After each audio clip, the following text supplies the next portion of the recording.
ప్రజాప్రతినిధి న్యూస్ కు స్వాగతం. Telangana state union of working journalist జిల్లా 3వ మహాసభలు కామారెడ్డి జిల్లా కేంద్రంలో ఘనంగా జరిగాయి. ఈ మహాసభలో రాష్ట్ర అధ్యక్షులు విరాహత్ అలీ, రాష్ట్ర ప్రధాన కార్యదర్శి Ramanarayana, Kamareddy MLA Venkataramana Reddy, municipal chairperson ఉప ఉమారాణి శ్రీనివాస్, ప్రముఖ వ్యాపారవేత్త, సామాజిక సేవకులు సుభాష్ రెడ్డి ముఖ్య అతిథులుగా హాజరయ్యారు. ఈ సందర్భంగా రాష్ట్ర అధ్యక్షులు విరాహత్ అలీ మాట్లాడుతూ జర్నలిస్టుల సంక్షేమం కోసం నిరంతరం పోరాటం చేయడం జరుగుతుందని తెలిపారు. జర్నలిస్టులకు ఇచ్చిన హామీలను ప్రభుత్వం అమలు చేయడం లేదని ఆవేదన వ్యక్తం చేశారు. ఇందుకోసం ప్రభుత్వంపై ఒత్తిడి తేవడం జరుగుతుందని తెలిపారు. అర్హులైన ప్రతి విలేకరికి అక్రిడేషన్ అందాల్సిన అవసరం ఉందన్నారు. అర్హులైన జర్నలిస్టులందరికీ మండల జిల్లా కేంద్రాలుగా పరిగణలోకి తీసుకుంటూ ఇళ్ల స్థలాలను మంజూరు చేసే విధంగా యూనియన్ కృషి చేస్తుందని స్పష్టం చేశారు. అనంతరం ఏకగ్రీవంగా ఎన్నికైన జిల్లా అధ్యక్షులు రజనీకాంత్, ప్రధాన కార్యదర్శి రాజేష్, కార్యవర్గ సభ్యులు, అలాగే ఎలక్ట్రానిక్ మీడియా జిల్లా అధ్యక్షులు పట్నంశెట్టి శ్రీనివాస్, ఇతర కార్యవర్గ సభ్యులు ప్రమాణ స్వీకారం చేశారు. అంతకుముందు జిల్లా శాఖ ఆధ్వర్యంలో ముఖ్య అతిథులను సెలవు అధ్యాపకులతో ఘనంగా సత్కరించారు. యూనియన్ అధ్యక్షుడు రజనీకాంత్, అలాగే ఇవాళ ఈ సభకి ముఖ్య అతిథిగా విచ్చేసిన గౌరవ శాసనసభ్యులు రమణారెడ్డి గారు, యూనియన్ రాష్ట్ర ప్రధాన కార్యదర్శి రామనారాయణ గారు, కార్యక్రమంలో జిల్లా నలుమూలల నుండి ఎంతో ఉత్సాహంగా ఈ సభకు వచ్చిన కలం సైన్యానికి తలవంచి ఉద్యమాభివందనాలు తెలుపుతున్నాను. కామారెడ్డి అంటే ఒక చరిత్ర ఉంది. ఉమ్మడి నిజామాబాద్ ఎంత చరిత్ర ఉందో కామారెడ్డికి అంతే చరిత్ర ఉన్నటువంటి ప్రాంతం ఇది. ఒక భిన్నమైనటువంటి వాతావరణం, సంస్కృతి, సాంప్రదాయాలు కలిగినటువంటి జిల్లా. రాష్ట్రంలో మూడు జిల్లాలు ఉంటే ఇందులో కామారెడ్డి ఒకటి. ఈ మాట ఎందుకు చెప్తుందంటే, రెండు రాష్ట్రాల సరిహద్దుల్లో ఉంటూ రెండు రాష్ట్రాల సాంప్రదాయాలు, సంస్కృతి మధ్యన జీవితం కొనసాగిస్తున్నటువంటి ప్రాంతాలు కామారెడ్డి జిల్లాలో ఉన్నాయి. అలాంటి చరిత్రతో పోరాటాలు, వర్కింగ్ జర్నలిస్ట్ ఉద్యమంలో యూనియన్ అందించినటువంటి స్ఫూర్తితో నేటికి చెక్కు చెదరకుండా మీరు పనిచేస్తుండడం నిజంగా అభినందనీయంగా నేను భావిస్తూ కామారెడ్డి జిల్లా కమిటీకి జిల్లా అధ్యక్షుడు రజనీకాంత్ని అభినందిస్తున్నాను. మిత్రులారా, కామారెడ్డి జిల్లా నిజామాబాద్ ఉమ్మడి జిల్లా నుండి వేరైనటువంటి ప్రాంతం. నిజామాబాద్ ఉమ్మడి జిల్లాతో కానీ ప్రత్యేకంగా కామారెడ్డితో నాకు దాదాపు 3.5 దశాబ్దాల ఆత్మీయత కలిగి ఉంది. ఈ జిల్లాతో 3.5 దశాబ్దాల ఆత్మీయత ఎందుకు ఉంది అంటే, నేను 3.5 దశాబ్దాల కింద అంటే 35 ఏళ్ల కింద మెదక్ ఉమ్మడి జిల్లాకి యూనియన్ అధ్యక్షుడిగా కొనసాగుతున్న రోజుల్లో మా జిల్లాకు ఆనుకునే ఈ జిల్లా ఉండడం ద్వారా ఆ పరస్పర బంధం, ఆత్మీయత నాకు కామారెడ్డితో ఏర్పడ్డది. మా జిల్లాలో ఏదైనా కష్టం వస్తే జర్నలిస్టులకి కామారెడ్డి జిల్లా జర్నలిస్టులు, కామారెడ్డి ప్రాంతానికి చెందిన జర్నలిస్టులు వచ్చి మా కన్నీళ్లు చూడడానికి మెదక్ జిల్లాకు వచ్చేటోళ్ళు. కామారెడ్డి జర్నలిస్టుల కష్టాలు వచ్చినప్పుడు ఒక మెదక్ జిల్లా యూనియన్ బాధ్యుడిగా ఆ 35 ఏళ్ల క్రితం నేను ఎన్నో సందర్భాల్లో కామారెడ్డి గడ్డ మీదకి వచ్చి పోరాడినటువంటి ఒక సందర్భం, జ్ఞాపకం మీకు గుర్తొస్తుంది. మీ అందరినీ చూస్తుంటే మీకు గుర్తుంది, 1990 దశకంలో ఈ ఉమ్మడి నిజామాబాద్ జిల్లాలో మల్లెపూల నరేందర్ అనే ఒక ఈనాడు పాత్రికేయుడు ఇక్కడ వార్తలు కవర్ చేయడానికి పోలీసులకి, నక్సలైట్ల మధ్య ఒక యుద్ధం జరుగుతుందని బీపీఎల్ కింద దారిద్ర్య రేఖ దిగువలో ఉన్న కుటుంబాలు పెట్టాలి.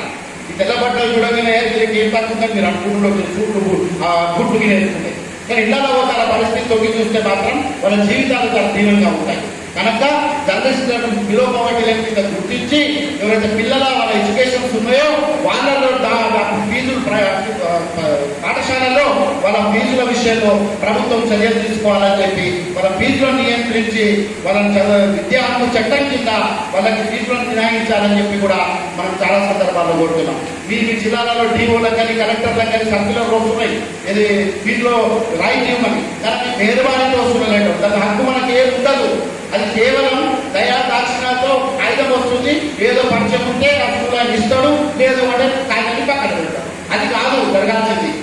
ఇది క్యాబినెట్ లో చర్చ జరగాలి, క్యాబినెట్ లో దీన్ని ఆమోదించాలి, జర్నలిస్టులకి రాయించుని అప్పుడే వాళ్ళకి హక్కుగా ఇది ఏర్పడతాయని చెప్పి కూడా మేము కోరుతున్నాం. ఈ సమస్యలను పరిష్కరించాలని ఈ ప్రభుత్వాన్ని కోరుతున్నాం. ప్రధానంగా వాళ్ళ ముఖ్య అతిథిగా వచ్చినటువంటి మా ఎమ్మెల్యే గారికి కూడా మేము ఈ అందరి కృతజ్ఞతగా నేను అడుగుతూ రిక్వెస్ట్ చేస్తున్నాను. మీరు అసైన్మెంట్ కమిటీ బాధ్యులు కనుక మీరు ఎంతో మందికి ఇక్కడ ఇళ్ల స్థలాలు కావచ్చు, ఇంట్లోని కావచ్చు మీరు ఇస్తుంటారు. మీ నియోజకవర్గంలో ఉన్న కామారెడ్డిలో ఉన్న జర్నలిస్టులకి మీ హయాంలో ఇప్పటికే మీరు చాలా ఊళ్ళలో మంచినీళ్లు, సామాజిక సేవలు చాలా ముందున్న వాళ్ళు రాజకీయాల్లో రాకముందు నుండి కనుక ఇది పెద్ద పని కాదు.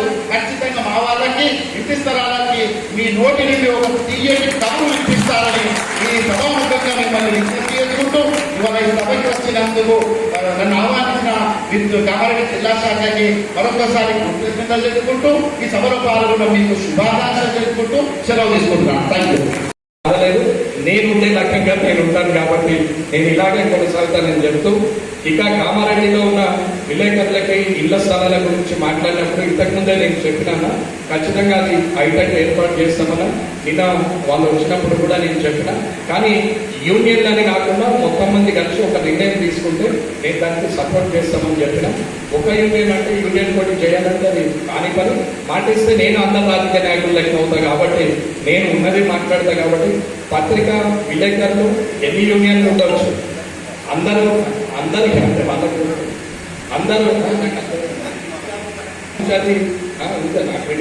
దానికి కృషి చేస్తాను చెప్పినా. నేను ఎలక్షన్లు అయినాక కూడా చెప్పినా నేను అన్న ఒకవేళ అది కాని పక్షం వస్తే మీరు అసలు అక్రిడేషన్ జర్నలిస్టు జెన్యూన్ ఉన్నోళ్ళు ఎంతమంది ఉన్నారో అక్రిడేషన్ కార్డును బేస్ చేసుకొని తెస్తే అవసరం పడితే దిగిపోయేలోపు ప్రయత్నం చేస్తా.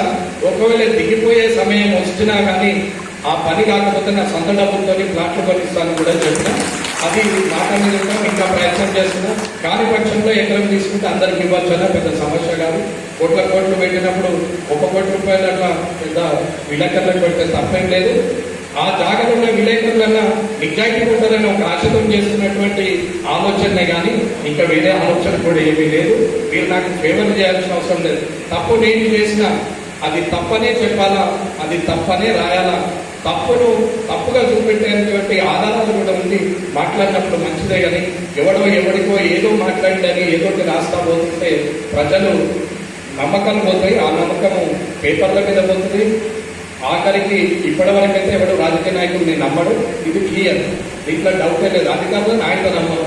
ఏమన్నా ఉంటే చూపించాలంటే అది కూడా పోయి ఏమన్నా సగం ఉంటే మీ మీదనే ఉన్నది. కొందరు మంచోడు ఉంటే కొందరు ఇట్లాంటి ఉంటాయి. మంచోడు చెడ్డోడిని ఆపనప్పుడు కూడా మంచోడు చెడ్డోడే అవుతాడు. ఇది ఆలోచించుకోండి. ఖచ్చితంగా నేను మంచిగుంటే సరిపోతుంది కాదు. నా ఈ పక్కనున్న అన్న కూడా మంచిగుండడా లేదా, వాళ్ళు ఉంటే నేను వాళ్ళతో ఉంటా, మారుస్తా, లేదా లేచి వెళ్ళిపోతా అనే పరిస్థితులు నన్ను ఉండాలి. కానీ అందరు ఏం చేస్తాం, అందరు కూర్చున్నారు, నేను కూర్చున్నా. దగ్గర నుంచి చూసిన, ఎందుకంటే మా అన్న జర్నలిజం చేసిండు, టీవీస్ లో కూడా జాబ్ చేసిండే. అసలు ఎట్లుంటుంది జర్నలిజం అనేది నేను చాలా దగ్గర నుంచి చూసిన. 2008లో అప్పుడు ఇంత మీడియా అనేది అంటే సోషల్ మీడియా అనేది లేకుండే కాబట్టి అప్పుడు పేపర్కే చాలా ప్రయారిటీ ఉంటుండే. అంటే ఎట్లుంటుండే అంటే మా అన్న లైఫ్ ఎట్లుంటుండే అంటే ఏ ఫంక్షన్కి అటెండ్ కాకపోయేది. ఎండైనా వానైనా బయటకు పోయి న్యూస్ తీసుకొచ్చి అంటే న్యూస్ సేకరించడం అనేది చాలా బాగుంటుండే అని చెప్తుండే. ఒకసారి మా అన్న మాట్లాడుతున్నారు ఏంటంటే ఇంత కష్టమైతుంది కదా జర్నలిజం, అసలు ఎందుకు ఇంత ఇష్టం అనేది. మా అన్న ఒకటే విషయం చెప్పేటప్పుడు ఎండ వాన అనేది పక్కన పెట్టేసి నిజాలని జనాల వరకు చేరవేయడం అనేది ఎంత సంతృప్తి ఇస్తుందో తనకి మాత్రమే తెలుసు. అది అసలు ఎక్స్ప్లెయిన్ చేయడానికి లేదని చెప్పిండు. నేను నిన్న పక్క నుంచి అప్పుడు కాబట్టి నాకు అప్పటి నుంచి ఏంటంటే జర్నలిజం అంటే చాలా ఇష్టం ఉంటుండే. ఒక దశలో ఏంటంటే నేను జర్నలిజం చేస్తుంటే బాగుండేది అనిపిస్తుండే, కాకపోతే అది నాకు సెట్ కాలేదు. మీరు ఏంటంటే జర్నలిస్టులు అంటే ప్రభుత్వం నుంచి పథకాలు కానీ అసలు ఏమైతుంది అనేది సామాన్య ప్రజల కడప వరకు చేరేసే మీరు ఒక వారధి లాంటి వారు. మీకు ఎంత గౌరవం ఇచ్చినా తక్కువనే. మనం ఒక చూసిన ఏంటంటే కరోనా టైంలో వైద్యులు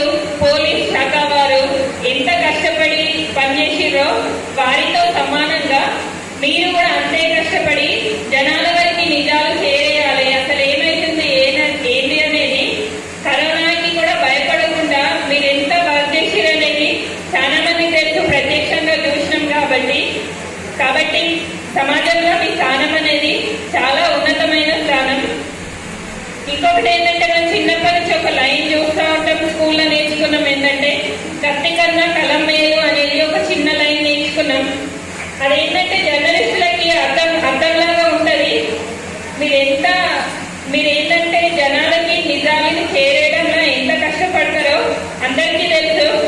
కాకపోతే ఏంటంటే కొంతమంది ఏంటంటే చిన్న చూపు చూస్తారు జర్నలిస్టులని, కానీ అసలు కరెక్ట్ కాదు అది.